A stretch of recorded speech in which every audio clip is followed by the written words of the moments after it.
Então, bom dia a todos os nossos participantes da reunião de hoje.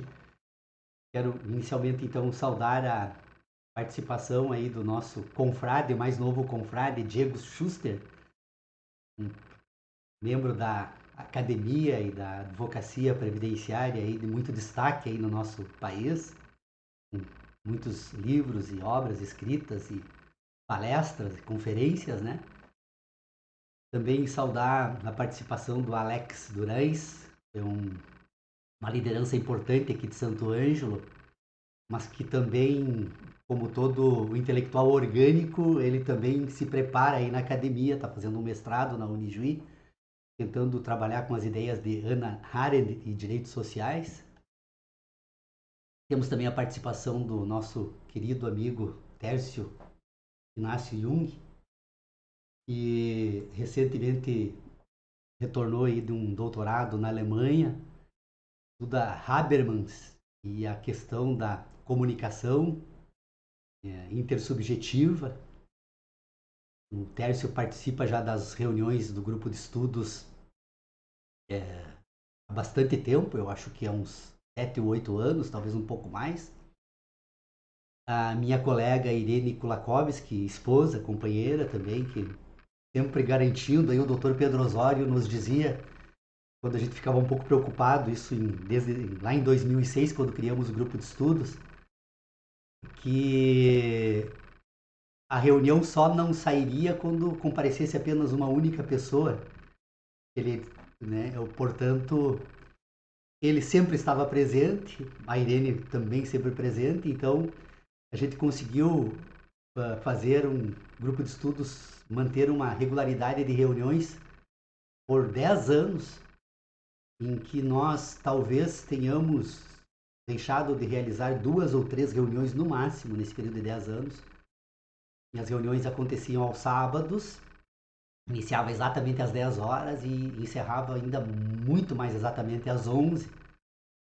E a nossa pauta, ela teve início então quando nós começamos a tentar pôr em ordem o problema que a teoria do conhecimento tratava.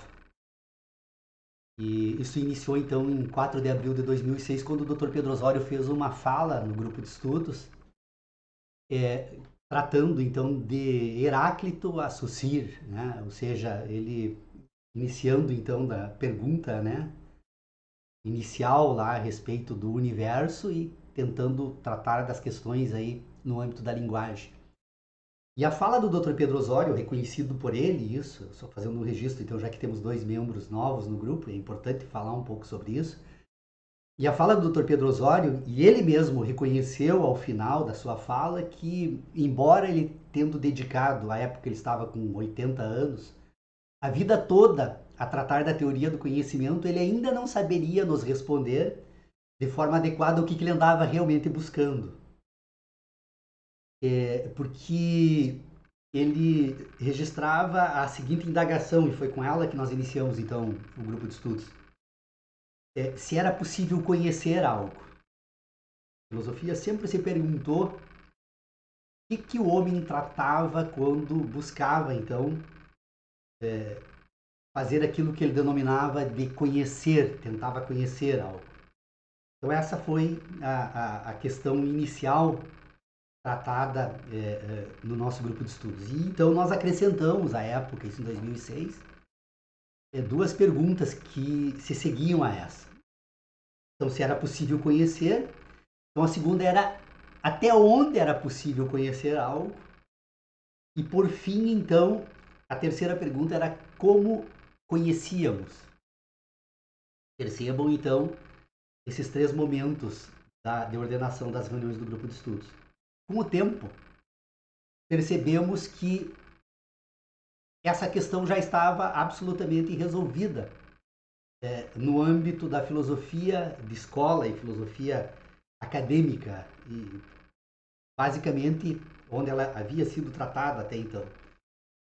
De que toda vez que nós tentássemos tratar a respeito desse assunto, uma quantidade tão grande de dúvidas assaltavam o nosso espírito e a gente acabava se perdendo já no primeiro momento dessa investigação. E era necessário, então, reconhecer algo que vinha sendo sustentado, então, pelo ceticismo na filosofia, de que era impossível assegurarmos categoricamente que fosse possível, então, conhecer algo. Eu dou apenas um exemplo para isso. E a gente usa, eu gosto de usar esse exemplo porque, para mim, ele é absolutamente elucidativo. Se nós sairmos durante a noite no pátio da nossa casa e olharmos para o firmamento, vamos perceber uma quantidade imensa de pontos luminosos. Se nós formos perguntar se essas estrelas realmente existem, poderíamos fazer apenas uma única objeção assim para complicar essa pergunta. As estrelas, o Sol, que é a mais próxima de todos nós, ela está viajando à velocidade da luz, ela está a 8 minutos e 27 segundos da nossa retina. As demais estrelas depois estariam, algumas delas, nós estamos por estrelas próximas, em torno de 600 anos-luz. Significa que se o Sol apagasse num determinado momento, durante 8 minutos e 27 segundos nós continuaríamos vendo o Sol no firmamento e, no entanto, ele não existiria mais. E se essas estrelas que estão a 600 anos-luz de nós já tiverem se transformado ou apagado, vou usar essa expressão, linguagem vulgar, mas ela serve para essa estrela estivesse apagado, cessado da sua atividade, nós continuaríamos, se vivêssemos 600 anos, continuaríamos ainda enxergando elas no firmamento como se tivessem existentes. Então, se a questão fosse responder se era possível conhecer tal qual se trata no âmbito da nossa racionalidade, nós poderíamos encerrar a reunião do grupo de estudos na primeira reunião, dar razão aos céticos e ir para casa, e não haveria possibilidade de seguirmos com tranquilidade nessa investigação adiante. Bom, então nós resolvemos mudar a nossa pauta. Já que era necessário reconhecer que a objeção do ceticismo era irrefutável, então nós resolvemos fazer uma outra pergunta. Se nós vamos tratar, então, do nosso conhecimento, obviamente a gente faz isso e procede fazendo algo. O que nós fazemos? Nós precisamos entender aquilo que estamos fazendo, ou aquilo que estamos examinando, aquilo que estamos tentando conhecer. E aí nós mudamos então as nossas perguntas, que se era possível entender algo, então deixamos de lado então a pergunta do conhecimento. E depois, então, a segunda pergunta, como era possível pensar então sobre aquilo que entendíamos. E por fim, a última pergunta então era como era possível falar sobre o que pensávamos, do que entendíamos. Bom, esse assunto está sendo tratado até hoje. Embora a gente tenha identificado algumas particularidades destas questões, este assunto não está totalmente encerrado na reunião do grupo de estudos, embora a gente tenha se aventurado, e o Tércio é testemunha disso, a tentar introduzir nas nossas discussões o problema da linguagem, que é como seria possível, então, se é possível entender, como pensamos e como falamos. Nós não tratamos ainda de como falamos a respeito disso, e toda vez que nós trouxemos a linguagem para as nossas discussões, o caos se instala. Por que o caos se instala? E cada um de nós que constituiu uma linguagem própria por meio das suas influências culturais e ambientais, né, e que o Tércio estuda isso de forma muito dedicada, embora eu acredite que ele ainda precisa resolver alguns problemas nessa discussão para dar bases sólidas, então, e levá-la adiante. E o que eu gostaria de dizer, então, que a linguagem é produzida no âmbito da cultura do indivíduo, da sociedade humana. E como as sociedades humanas são diferentes, a depender do espaço geográfico em que esses seres humanos se encontram, e como as influências das relações interindividuais nesses espaços geográficos também são diferentes, mesmo que nós unifiquemos a linguagem dentro do âmbito, então, das nações ou dos países, nós vamos perceber que, a depender de como os indivíduos convivem nesses ambientes geográficos, mesmo fazendo uso da mesma linguagem, essas linguagens acabam tendo empregos diferentes, tratados de forma diferente. Mas se nós fôssemos ainda examinar a linguagem com um pouco mais de rigor, nós verificaríamos que mesmo naquele ambiente que nós denominamos da ciência, rigorosamente ciência da natureza, e a ciência da própria linguagem, não era possível estabelecer um sentido unívoco para os meios linguísticos utilizados pelos indivíduos para tratar a respeito da realidade de si mesmo e do universo no qual estão inseridos. Então está em suspensão as nossas discussões e eu anseio muito mesmo para que a gente retome esse debate dentro de um tempo que for possível, mas eu penso que ainda não seria possível nós chegarmos nessa discussão, porque é preciso tratar de umas outras questões, que é o que estamos tratando agora. Ou seja, se nós vamos falar do conhecimento humano, nós formos falar do entendimento humano, nós precisamos então separar o conhecimento humano, que é aquilo que nós vamos então tratar com relação às influências que o ser humano recebe a partir do mundo da natureza onde ele vive, do modo pelo qual o ser humano trata quando ele entende isso. Então, o conhecimento e o entendimento humano são dois âmbitos desse debate que precisam ser distinguidos. Então, esta parte que trata do conhecimento humano é a que está mais próxima da linguagem. Portanto, ela é uma temática que precisa ser ordenada e tratada no momento em que nós formos falar, então, da linguagem utilizada pelos indivíduos para pensar a respeito do universo da sua existência. Então, se nós reconhecermos isto, a primeira questão, então, que nós vamos ter que tratar nas nossas discussões é a respeito do modo pelo qual entendemos estas questões todas.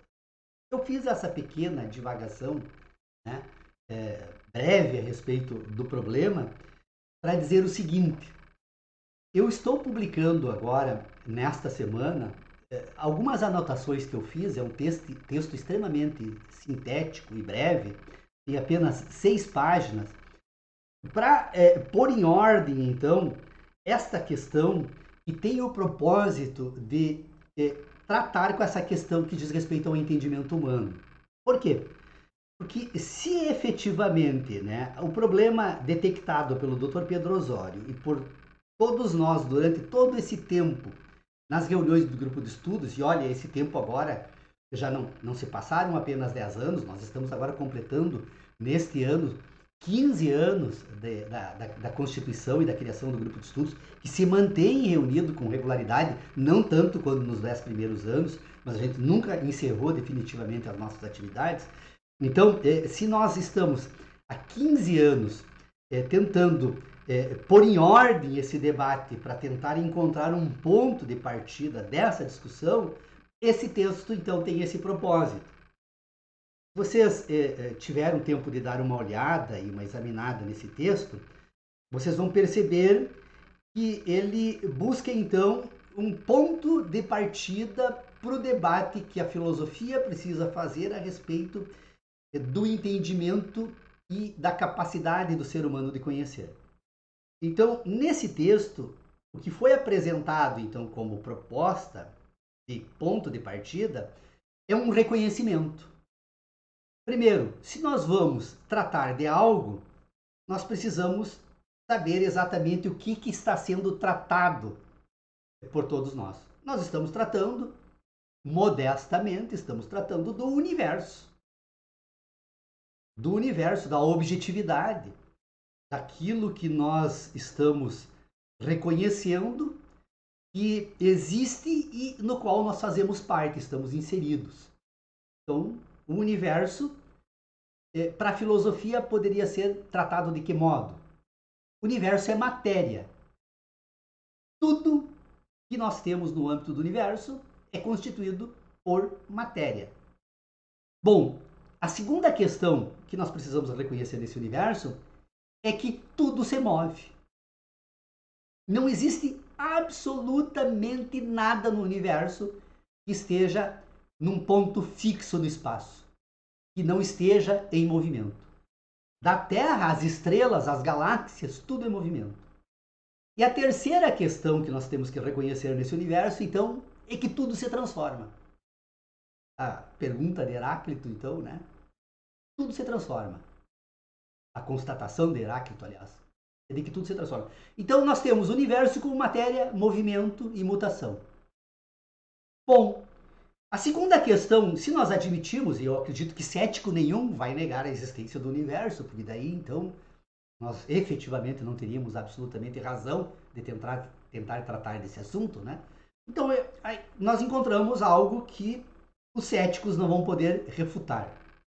Embora alguns malucos falem num cérebro, numa cuba, e não sei mais o que aí liquida, aí sim, aí entra para o âmbito da loucura, não é possível tratar de absolutamente mais nada, né? Mas temos o universo, matéria, mutação e movimento, e temos nós. Ora, se eu não me reconhecer como parte do universo, também absolutamente desaparece qualquer razão de tratarmos estas questões. Bom, então nós temos duas questões que o ceticismo não vai conseguir nos demover de aceitarmos como pontos de partida da nossa discussão. Universo e homem.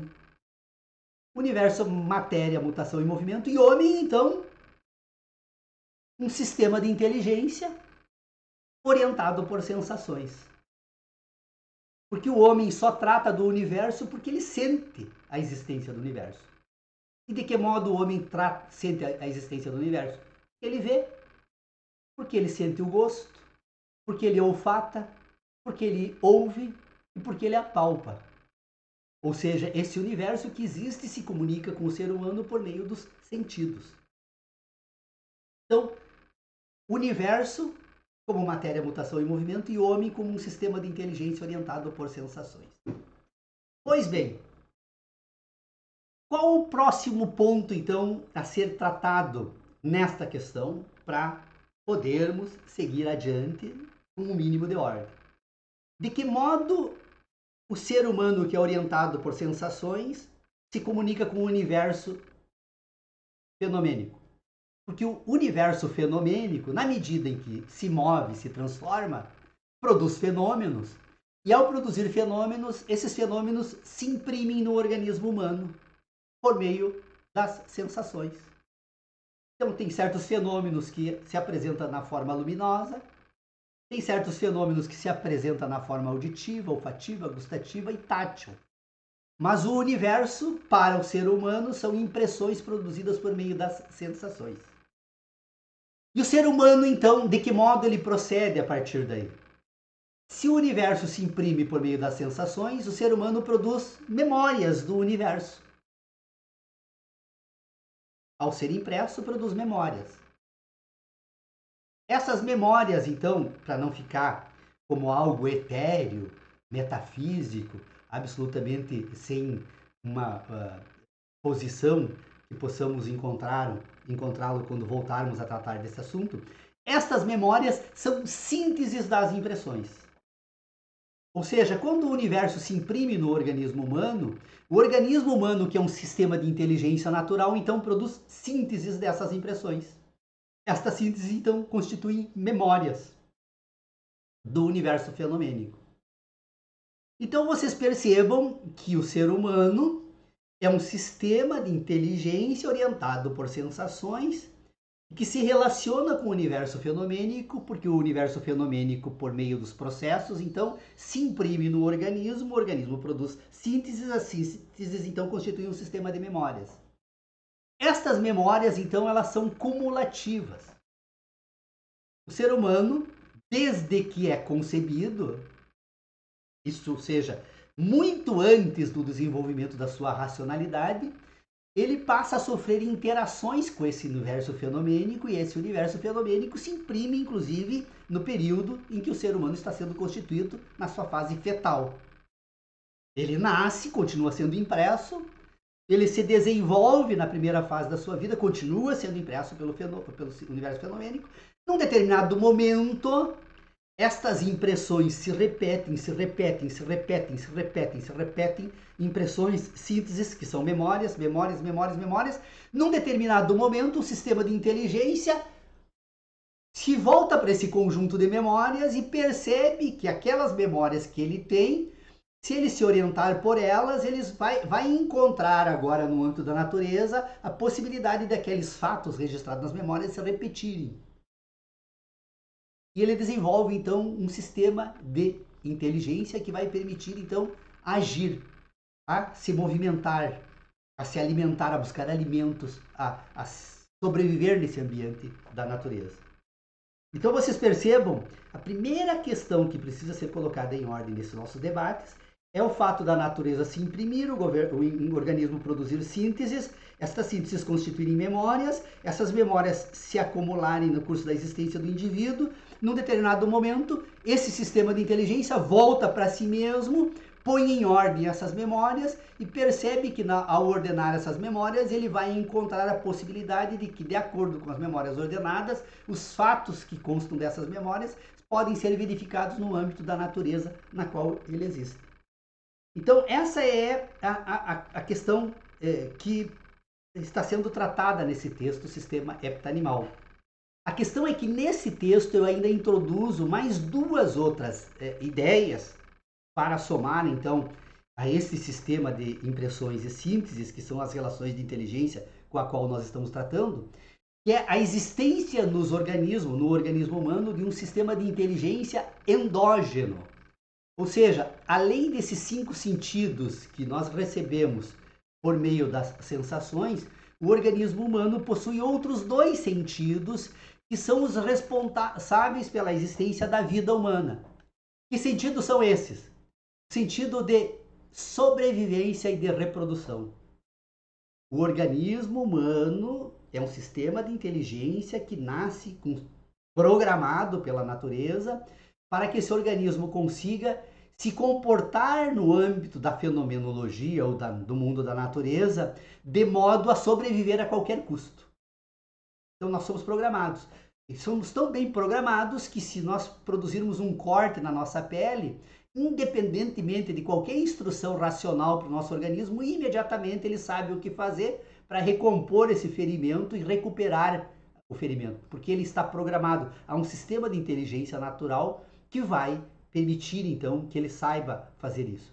Mas o organismo humano também é permanente reprodução. Desde o momento da fecundação, ele está permanentemente se reproduzindo.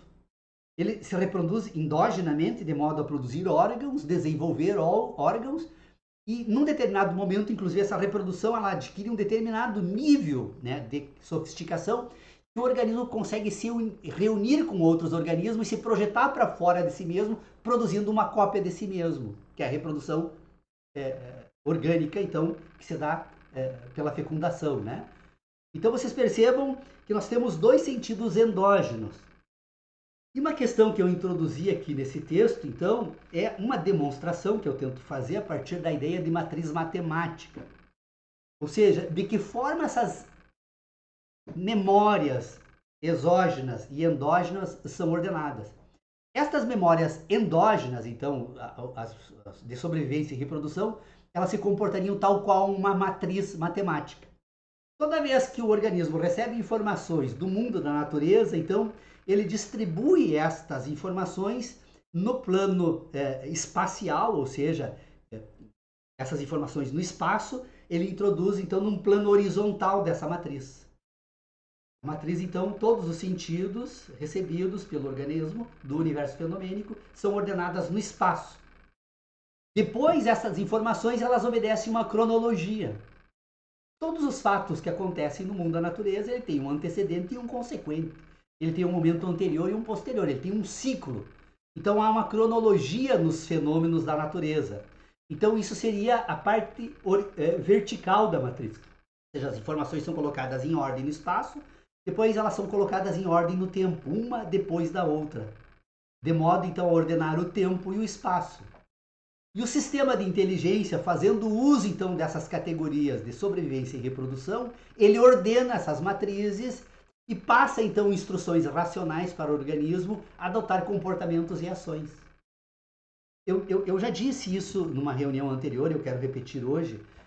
Os sentidos endógenos, eu não gosto de usar essa expressão porque ela fica muito atraente para simplificar esse debate. Ele não é tão simples assim. Mas os sentidos endógenos, nós poderíamos simplificar eles dizendo que seriam, então, expressões da dor e do prazer. Então, eu tenho 7 sentidos exógenos, né? Tato, olfato, audição, visão, audição, 5 exógenos, aliás, né? Que são os sentidos do organismo humano, que ele se comunica com o universo fenomênico, e 2 endógenos, que seriam a dor e o prazer. Vocês vão perceber, por exemplo, que se você for comer uma planta venenosa, imediatamente ela tem um gosto terrível, você cospe fora. Não é nada mais, nada menos do que uma racionalização dada pelo organismo a respeito de algo que deve ser refutado pelo organismo porque coloca em, em, em risco a sobrevivência. Como o açúcar, que é uma alta fonte energética, é extremamente doce porque ele é extremamente útil para produzir rapidamente energia ao organismo para tomar decisões, ou se comportar, ou agir no mundo da natureza. Mas é óbvio que não. Quando eu falo desses 2 sentidos endógenos, eles são muito mais complexos que essas 2 simplificações, mas que servem então para pensarmos um pouco a respeito disso. Então, o sistema heptanimal de inteligência seria o modus operandi, agora usar uma expressão do direito aqui, né? Desta matriz orgânica que põe em ordem as impressões no espaço e no tempo, né? E que depois o sistema de racionalidade humana vai pôr em ordem racional, estabelecendo relações espaciais e temporais para dar então sentido a determinadas categorias da racionalidade que vão ser utilizadas nas relações do indivíduo consigo mesmo e do indivíduo com relação aos demais indivíduos. E vocês percebam até que eu não falei da linguagem. Eu absolutamente não trato da linguagem. Não tem nada a ver com a linguagem as questões que nós tratamos até aqui agora. A linguagem ela vai entrar então agora quando formos tratar do sistema de racionalidade, quando ele vai produzir então agora um sistema de relacionamentos em que o indivíduo utiliza para pensar e que ele vai introduzir depois, a partir então de signos linguísticos ou de representações linguísticas que podem ser fonéticas, podem ser escritas, podem ser gestuais, ou seja, a linguagem tem diferentes formas de expressão, mas a linguagem então vai estabelecer um conjunto de relacionamentos nesse sistema de inteligência, em que o sistema de inteligência, então, quando ele trata do mundo da natureza, ele está tratando das relações entre o universo e impressão, ou seja, com as sínteses do universo, o indivíduo deixa de lado essa síntese do universo e substitui então as relações de impressões e sínteses por signos linguísticos. Então a linguagem acaba constituindo o sistema de racionalidade e o indivíduo deixa de tratar diretamente com o mundo da natureza e passa a usar da mediação da linguagem. A mediação da linguagem acaba permitindo que os indivíduos, ao fim e ao cabo, constituam então um mundo de racionalidade. Esse mundo da racionalidade ele não é natural, ele é cultural. E, portanto, ele é produzido por cada um dos indivíduos. E aqui, então, eu encerro, voltando ao início da nossa fala. Porque tem recomendações que dizem que não se deve falar mais do que 20 minutos. Eu já falei quase 30. Mas, para vocês perceberem a complexidade desse tema e a extensão desse tema. Eu falaria um ano sobre ele, sem me repetir muito, acredito, com relação a uma série de questões. Porque esse universo é de uma complexidade que tão extraordinária que as nossas ideias podem ser tão extensas quanto o próprio universo e, portanto, nos perderíamos completamente. Mas eu digo que o ser humano, então, por meio desse sistema de inteligência, ele passa a pensar sobre si, sobre o universo na qual ele se reconhece inserido e sobre os outros. E com a introdução, então, que esse é o sistema da razão animal, e com a introdução da linguagem, então, ele retira o mundo da natureza desse ambiente, coloca os signos linguísticos, produz a linguagem e com a linguagem ele produz o mundo. Ele inventa o mundo que é o mundo da sua existência. E, portanto, a partir desse mundo que o indivíduo inventa, ele acaba buscando dados da convivência com os demais indivíduos e vai se produzir, então, as instituições culturais. Em síntese, né, muito, obviamente, telegráfica, né, das nossas reuniões, eu poderia dizer que a pauta nossa tem sido essa. E que talvez a gente se aventure no próximo período aí, a tratar da linguagem, embora ela já deu provas aqui nas reuniões que fizemos no início, na metade do ano passado, de que ela acaba criando uma situação pela qual cada um trata de um assunto diferente do outro. E não há diálogo. A gente até finge dialogar, mas se formos verificar bem o que estamos tratando, cada um trata de assunto diferente. E aí não é possível levar esse estudo com o rigor que a gente propõe desde o início, né, adiante. Então é isso, fiquem à vontade para ativar os microfones aí e podemos prosseguir a nossa discussão a partir dessa proposta de provocação, pelo menos, né?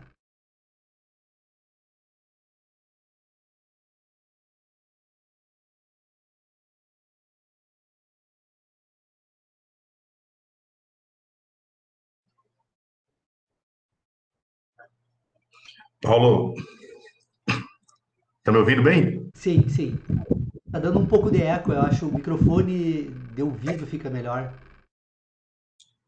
Ah, pior que tá Não, lá não, embaixo. não, não, sem problema, pode falar, fica à vontade. É, não, primeiramente, é a primeira vez que estou participando aí com vocês, eu achei interessante. E, na verdade, eu nunca tinha ouvido, a não ser quando a gente tem um bate-papo contigo pessoalmente, olhar o conhecimento nessa linha, né? Ah, é interessante, porque a gente sempre olha a partir da perspectiva realmente da linguagem. E tu me trouxe falou uma coisa interessante aí, que a linguagem, enquanto relação, ela é uma forma de relacionar, né? Ela aparece como relação. E talvez não entendi bem, mas aí só que me veio na mente aquela autora Adela Cortina, é uma filósofa da Europa, se não me engano, acho que foi o nome, da Espanha, perdão. E ela, no texto dela, no livro que ela tem lá de Aparofobia, ela me traz um relatozinho bem interessante, que a linguagem, tipo, a linguagem é algo para dar nome àquilo que a gente não consegue dar nome à realidade. Mas, de certa forma, quando você fala assim, a linguagem ela não tinha, porque o conhecimento anterior à linguagem.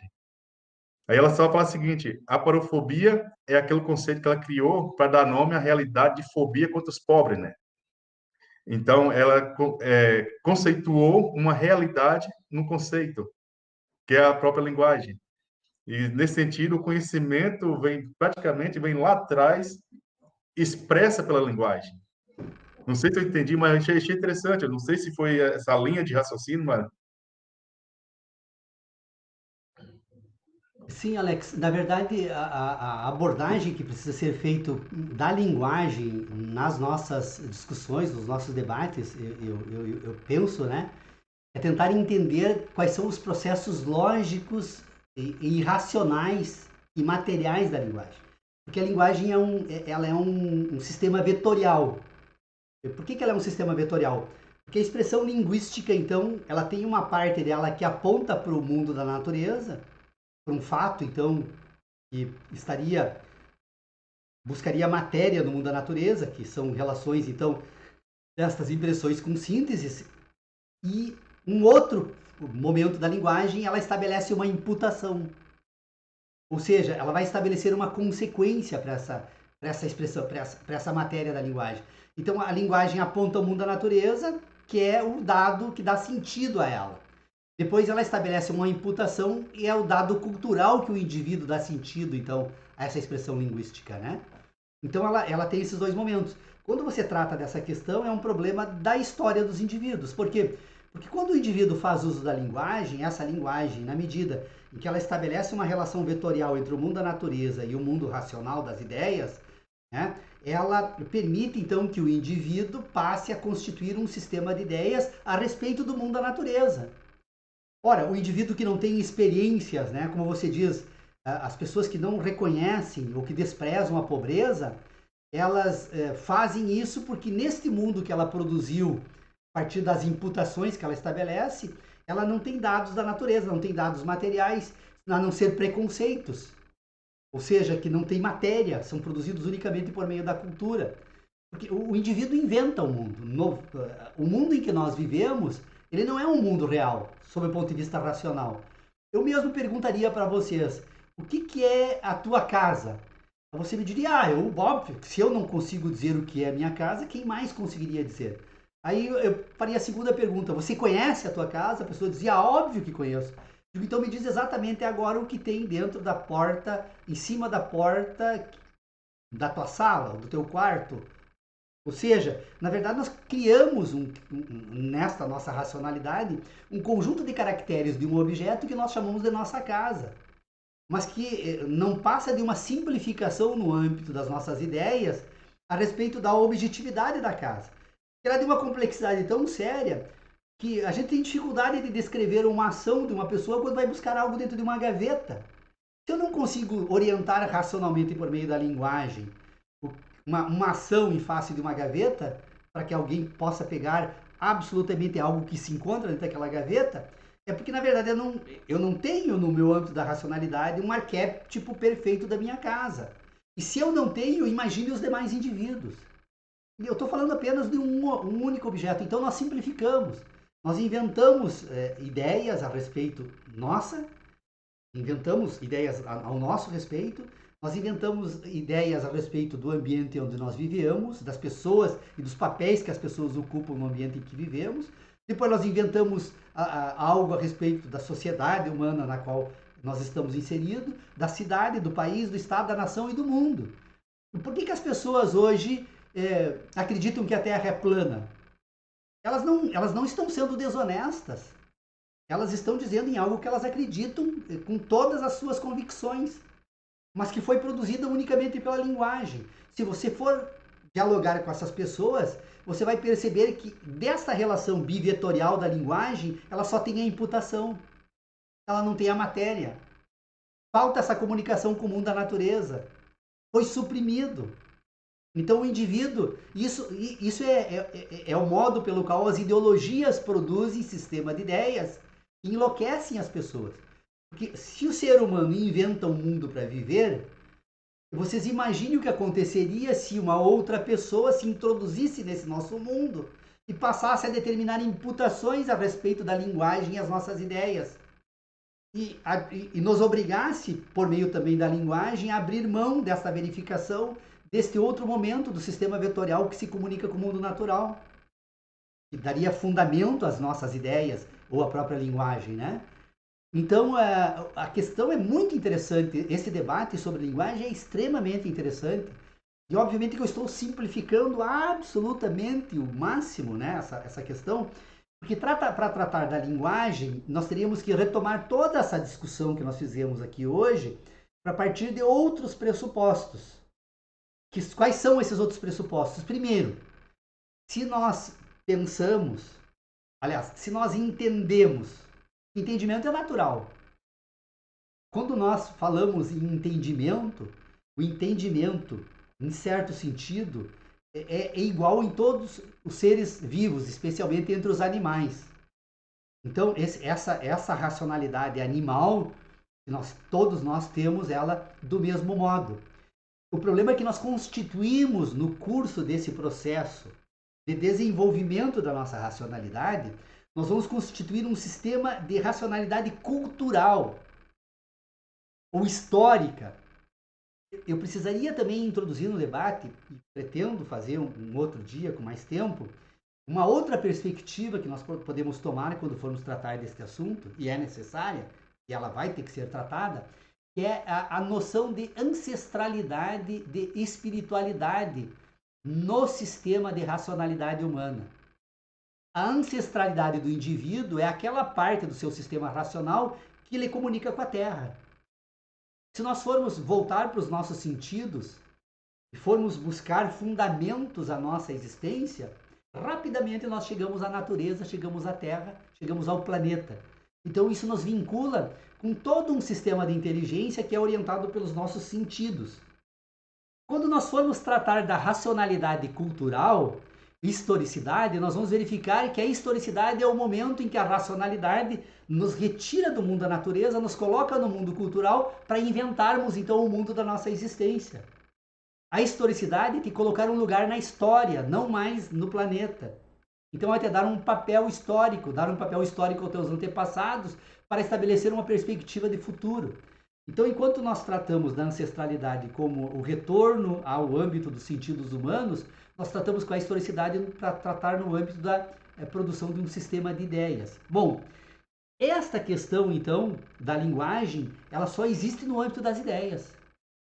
Um indivíduo que nascesse e morasse sozinho numa ilha não precisaria da linguagem, jamais precisaria da linguagem, sequer para pensar a respeito da ilha onde ele se reconhecesse existindo e vivendo. A linguagem é uma produção cultural porque os indivíduos precisam estabelecer relações com os demais indivíduos. E essa linguagem, então, ela tem, e aí o Tércio trabalha com essa questão da comunicação enquanto um fenômeno interindividual, coletivo, na sociedade, né? Essa busca que ele faz sempre em relação a isso. Mas essa linguagem cultural, então, ela vai utilizar de algumas categorias de racionalidade, que são diferentes. Que nós precisamos entender que elas são diferentes. Primeiro, na racionalidade humana, então, nós temos que verificar de que modo nós vamos tratar com as nossas certezas. Quando o ser humano efetivamente pode ter certeza de algo. A segunda questão que nós precisamos tentar entender neste sistema que vai ordenar a linguagem é quando os indivíduos então vão tratar com as suas verdades. Certeza e verdade trata de tema completamente diferente. Não distinguir certeza de verdade é o primeiro grande problema da filosofia de escola, que tem um propósito. A filosofia de escola jamais tentou libertar a razão humana. Ela foi produzida para escravizar. Ela precisava submeter a um sistema de ideias que antecedeu a filosofia de escola e que, portanto, o indivíduo, não admitindo os pontos de partida que ela estabelecia, ela não poderia se constituir. Aí nós podemos entrar também numa discussão, e eu cobro aqui, espero que ele ouça o que eu vou falar aqui agora, o Pitágoras Bindê, professor, doutor, participa das nossas reuniões, professor na Universidade do Rio Grande do Norte, ele trouxe para o nosso debate aqui uma questão que diz respeito à lógica trivalente dos Aymarás, e fugiu do debate, quando não conseguiu sustentar o debate, fez a provocação e fugiu, em que ali é possível, naquele texto sobre os Aymarás, entender por que a filosofia, no curso da sua existência, introduziu aquilo que nós denominamos de lógica material. A lógica trivalente, né? Nós teríamos que, para fazer aquele debate, teríamos que fazer um debate sobre lógica formal e lógica material. Na lógica material, nós vamos encontrar as noções de verdade e falsidade, que foram introduzidas pela filosofia de escola para produzir, então, esse sistema filosófico que nós temos na atualidade e que se sente desobrigado de nos explicar o que nós efetivamente podemos ter por conta das nossas certezas e o que nós tomamos quando produzimos as questões que nós chamamos de verdades. Eu estou me estendendo, mas é só para dizer que esse assunto existe e que precisa ser tratado aqui entre nós.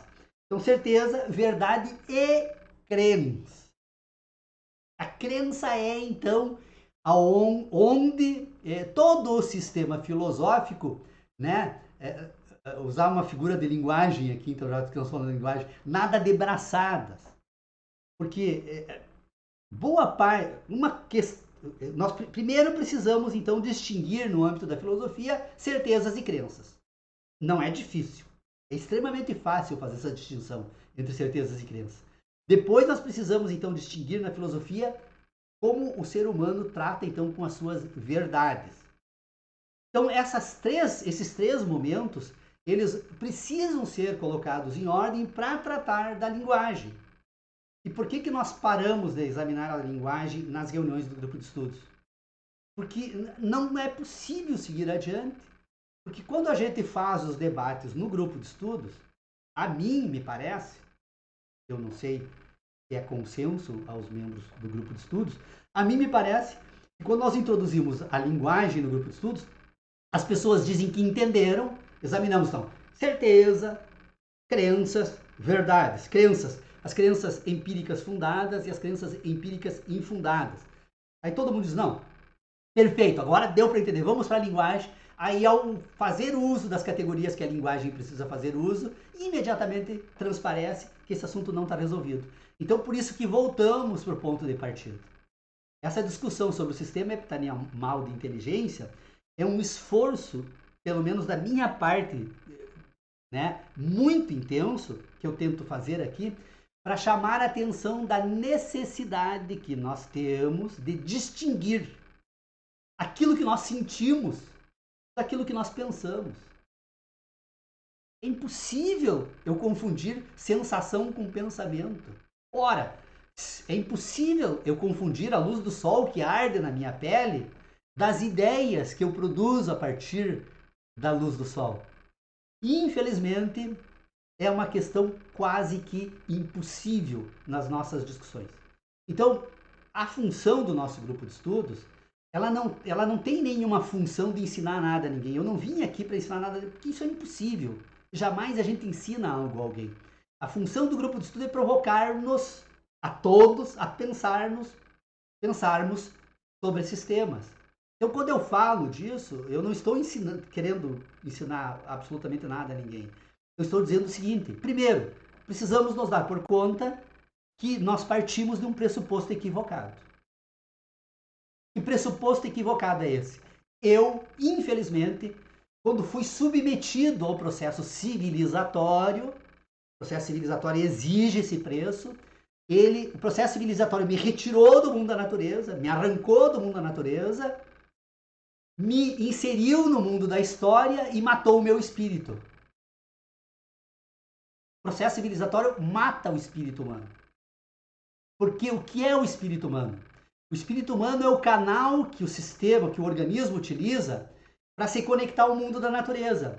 Ora, se eu perco a ancestralidade, se o processo civilizatório precisa me retirar da natureza, precisa me fazer perder a noção de ancestralidade, precisa me inserir no mundo da história, ele só consegue fazer isso quando mata meu espírito. Então, o que eu me pergunto, e tenho feito essa pergunta nas reuniões do grupo de estudo, é o seguinte: é possível esse espírito morre totalmente? Eu estou convencido que em algumas pessoas é impossível fazer esse espírito retornar, né, ao âmbito da racionalidade, da inteligência humana. Mas eu percebo que em outras pessoas não. E o que diferencia, então, esses dois tipos de indivíduos? Os que estão com o espírito completamente morto, com aqueles que o espírito foi simplesmente colocado para dormir. Uma expressão, mas quando eu falo em espiritualidade, não tem nada a ver com kardecismo, não tem nada a ver com essas ideias que são relevantes, cada um trata e respeito absolutamente todos eles. A espiritualidade que eu falo são os sentidos humanos que me ligam ao planeta Terra, à natureza, me faz de mim um ser humano natural. Isso é espiritualidade. Então, desenvolver a espiritualidade é desenvolver essas conexões com a natureza. Então, o processo civilizatório me retira desse ambiente. Inventa um mundo para mim, me aprisiona nesse mundo, e com o tempo, imagina, 62 anos, que é a minha idade, se eu não me dou, jamais vou conseguir fugir. Porque nós passamos a nos guiar desse universo. Como é que eu vou matar o universo que faz aquilo que eu sou? Como dizia o Dr. Pedro Osório, mais uma vez, meu grande mestre, deixou muitas saudades, fazendo 2 anos e meio já da sua partida. O Dr. Pedro Osório, ele dizia: Paulo, tu tem toda a razão do mundo. Até a morte ele sempre disse isso. Paulo, tu tem toda a razão, mas não consigo fazer isso. Eu digo: mas como, Dr. Pedro Osório?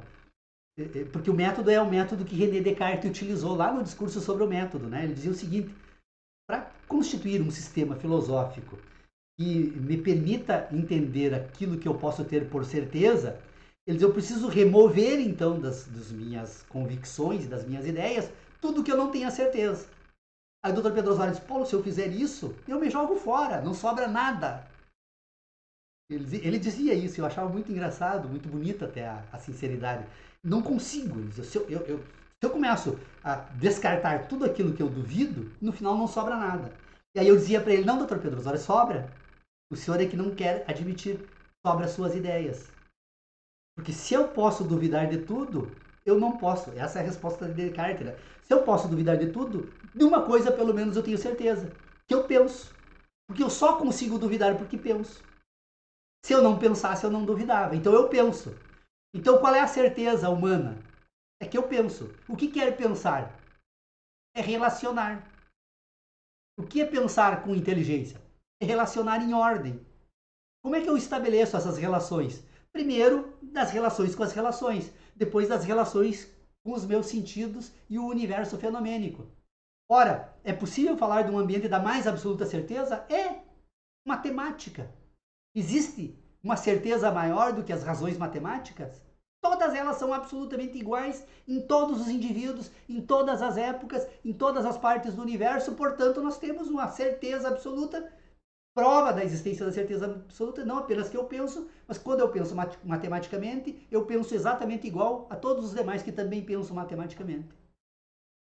Quando eu penso as grandezas no espaço, quando eu distribuo em ordem as questões do espaço, todas as relações espaciais que todos os indivíduos estabelecem são exatamente as mesmas. Linha é algo que tem comprimento, não tem largura. Ponto é algo que não tem matéria e não tem grandeza alguma.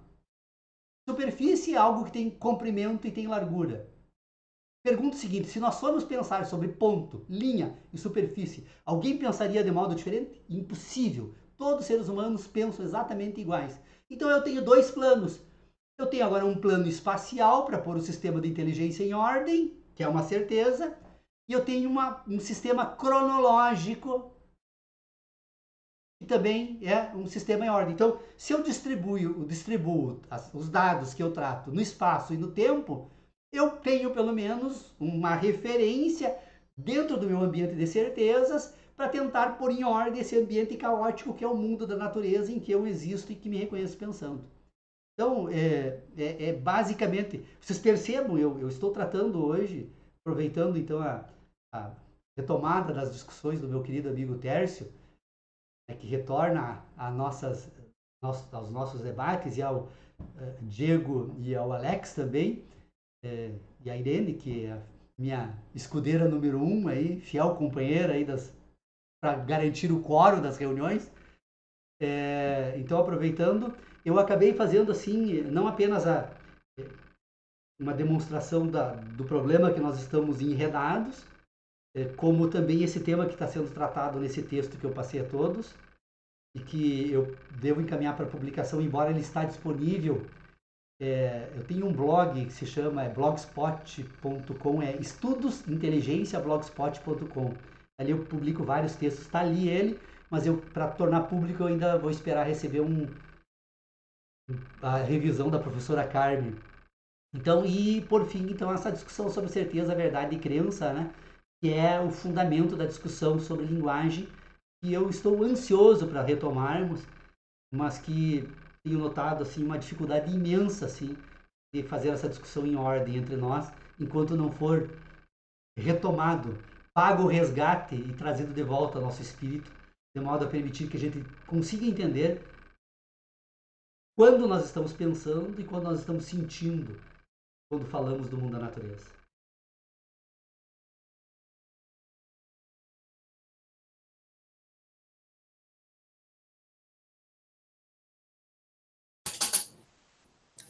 Muito bem.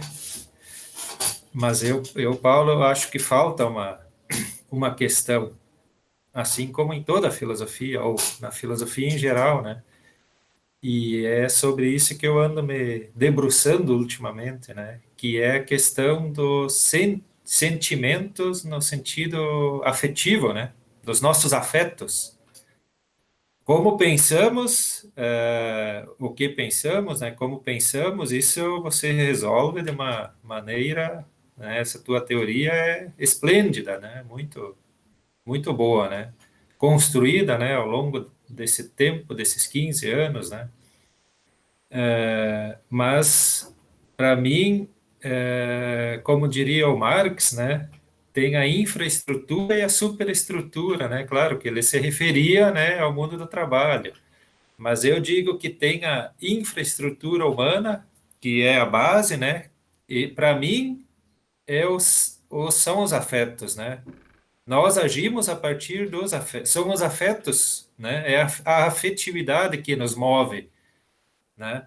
E a superestrutura, né, seria o pensar. Só que a filosofia, claro, né? A filosofia inverte isso, né? Ela diz, não, o pensar é a infraestrutura, é o pensar que nos move. Mas eu ouso dizer, né? Para mim, não. Para mim, são os afetos que nos movem, é a nossa Sentido. afetividade. A espiritualidade, os sentidos, né? Isso. Eles estão na base, É, coordenam tudo. é, pois é, mas quando você fala em sentidos, você fala dos nossos 5 sentidos, né, físicos, né? Mas e a afetividade, onde é que ela ficaria? Dentro dos Nos endógenos. endógenos? Sim, sim, sim. É o determinante, inclusive, da ordenação dos sentidos exógenos, né? Se você tem na base dos sentidos endógenos a sobrevivência e a reprodução, ou o prazer e a dor, eles vão determinar as suas relações exteriores com o mundo, inclusive com as outras pessoas, né? Olha, Sim. fonte de prazer maior do que a É, relação humana, né? Um ser humano com outro ser humano. Tanto a relação afetiva do corpo, do calor humano, como da sim. sexualidade, né? Determina o comportamento.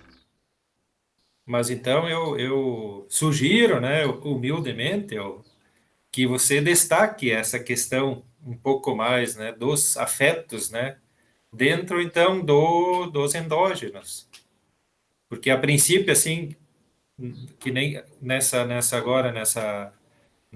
hora eu acho que não chegou a falar em sentimentos, em afetos assim, claramente, né? Claro que falou, né, dessa questão endógena, né? E dos outros 5 sentidos e desses 2 sentidos endógenos. Mas dessa questão da afetividade, dos afetos que nos, né, condicionam, nos movem, nos aprisionam ou nos, né, acho que poderia falar um pouco mais, né? Tu sabes que tu tens razão, Tércio, não.